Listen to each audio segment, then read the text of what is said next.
Assalamualaikum warahmatullahi wabarakatuh. Tepangkeun nami Abi Salsa Wahyuni ti 10 NPAB tilu. Di dieu Abi bade ngadongeng tentang Desa Siluman. Zaman baheula di hiji tempat di tempat warwanikon di dinya teh kacaritakeun lembur anu kacida sarieun.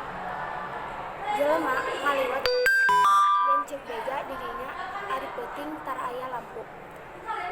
Pokona paroek jeung loba begal.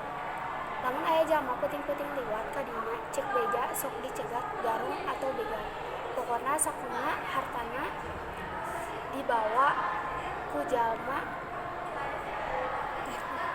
teh kudu dibikeun ka garong lamun henteu diancam bakal dipaehan atawa disiksa. Caritana yen begal garong anu sok nyegatkeun tempat eta teh nyaeta penduduk di dinya. Kusabab kitu jalma sarieuna ngalewat ka dinya. Jalma anu nempatan tempat eta oge jaragoan. Kusabab kitu jalma teh nyebut eta tempat siluman. Lembur siluman anu terus nama eta tempat teh aya di Kecamatan Pabuaran, Kecamatan Subang.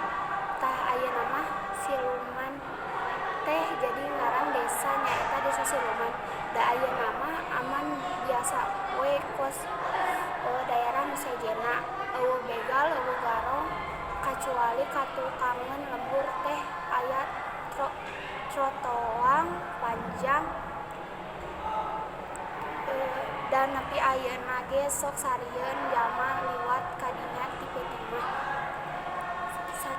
Sakian ti abdi. Wassalamualaikum warahmatullahi wabarakatuh.